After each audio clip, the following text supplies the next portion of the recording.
नागपुर के दिव्य पांडाल में पधारे श्रीमद् भागवत की कथा से अपने जीवन को परिवर्तित करने का जिन लोगों ने संकल्प लिया है उनके लिए मैं उपस्थित हूं।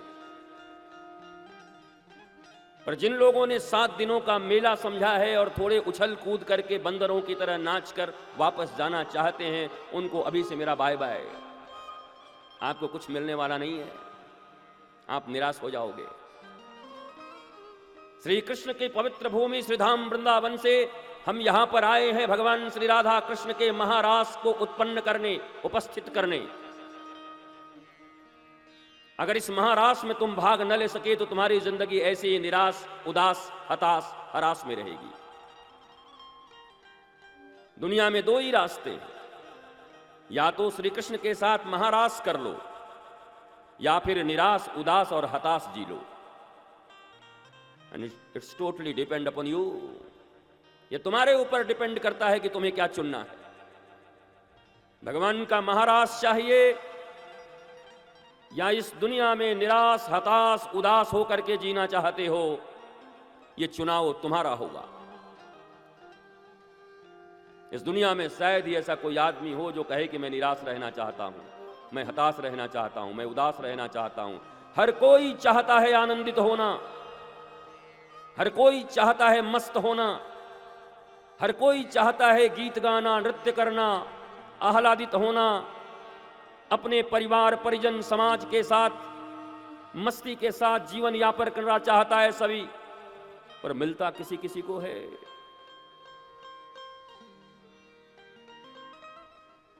चाहत किसकी नहीं है कि वो अरबपति हो जाए, चाहत किसकी नहीं कि उसके द्वार पर गाड़ियों की गाड़ियां लगी रहे, चाहत किसकी नहीं कि प्रधानमंत्री नरेंद्र मोदी गद्दी से उतर जाएं और हम ही प्रधानमंत्री बन जाएं। कौन नहीं चाहता?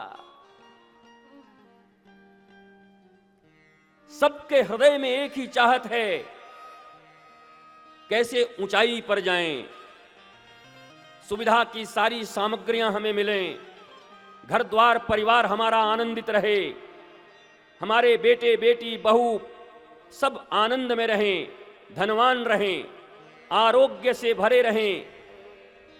पर मिलता क्यों नहीं? या तो भगवान बहरा हो गया है या तुम्हारे पुकारने में कोई कमी रह जा रही है। मैं इस श्रीमद् भागवत की कथा को 2 तरफ से लेकर के चलूंगा। एक तुम्हारे पाले में गेंद डालूंगा, एक भगवान के पाले में गेंद डालूंगा और मैं रेफरी की तरह देखता रहूंगा बैठ के कथा करते। हमारा काम है रेफरी बनना, अंपायर। क्योंकि व्यासपीठ पर बैठ करके व्यक्ति पक्षपात नहीं करता। व्यासपीठ पर बैठने के बाद व्यक्ति शास्त्र, संत, ईश्वर और जो सत्यवाणी होती है उसी का प्रकाश करता है। फिर जो धूप आपको लगती थी वही धूप मुझे भी लगती थी। फिर एक आदमी को दया आया तो मैया की एक छाता लेके आ गया, रंगीन छाता माता जी का। हमने कहा हटा दे भाई, लोग कहेंगे बाबा के पास छाता भी नहीं है, किसी मैया से उधार मांग करके ले लियो महाराज। वैसे कोई बुरी बात नहीं है। इस दुनिया का हर वीर, हर योद्धा, इस दुनिया का हर कलाकार, इस दुनिया का बड़ा सा बड़ा आदमी भी अपने माँ के आंचल के तले ही पल के बड़ा होता है, उसी की छांव में बड़ा होता है। मैया के आंचल से बड़ा आंचल तो कोई हो ही नहीं सकता भैया। भगवान को भी आना है तो मैया के आंचल के तले आना है। भगवान राम और कृष्ण को भी आना है तो पहले माँ का आंचल चुनना है। कभी कौशल्या चुनना है तो कभी देवकी और यशोदा चुनना है। रामावतार में कौशल्या और कैकेयी को चुना भगवान ने, और कृष्णावतार में भगवान ने चुना देवकी और यशोदा को। दोनों में बड़ी समानता है। इन 6 दिनों में इस पर भी चर्चा कर लेंगे एक दिन।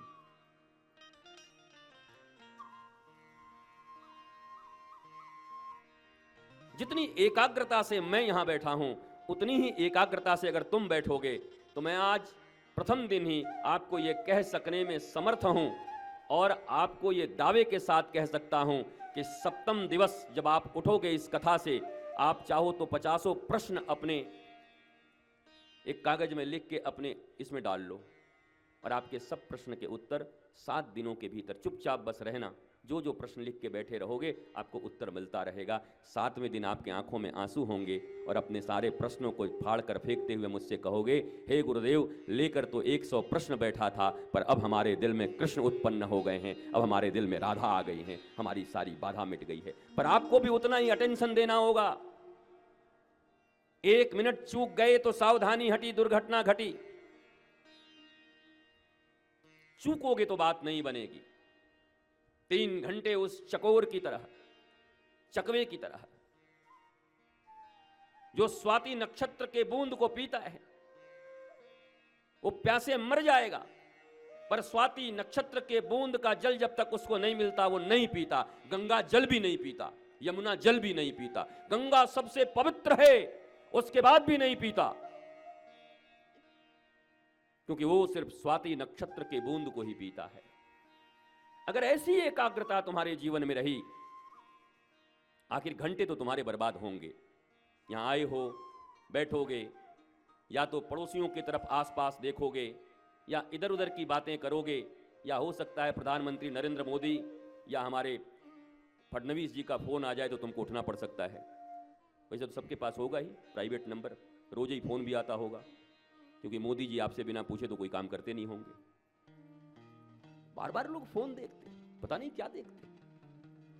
जरा याद करो, आज के 20 साल पहले तुम्हारे पास फोन नहीं था, उसके बाद भी तुम्हारी जिंदगी हंसी खुशी चलती थी, मुस्कुराहटें थी। उसके बाद भी तुम 7 घर बना करके सतगरवा खेलते थे, छल कित कित कित कित कित कित। इसके बाद भी तुम गेंद से लेकर के पिट्टो खेला करते थे। इसके बाद भी तुम्हारे गांव की जिंदगी कितनी अच्छी थी। उसके बाद भी तुम्हारे चेहरों पे मुस्कुराहट थी। उसके बाद भी आज गूगल जितना नहीं बता सकता था, उतनी हमारी दादी और नानी बता दिया करती थी, उतनी कहानियां उनके पास थी। गूगल के पास नहीं। गूगल पर तो जो अपलोड किए गए कचड़े हैं ज्यादा से ज्यादा। जिसके मन में जो आया अपलोड कर दिया, उसको पढ़ करके तुम ज्ञानी बन गए। याद रखना, इंफॉर्मेशन और नॉलेज में अंतर होता है। गूगल पर जो कुछ भी है वो इंफॉर्मेशन है, जानकारी है, और ज्ञान तो किसी सदगुरु के दरबार में ही मिल सकता है, जहां राम कौन, कृष्ण कौन और मैं कौन ये जान गए, तब तुम्हारी बात बनेगी। ये गूगल के इंफॉर्मेशन से बात नहीं बनने वाली।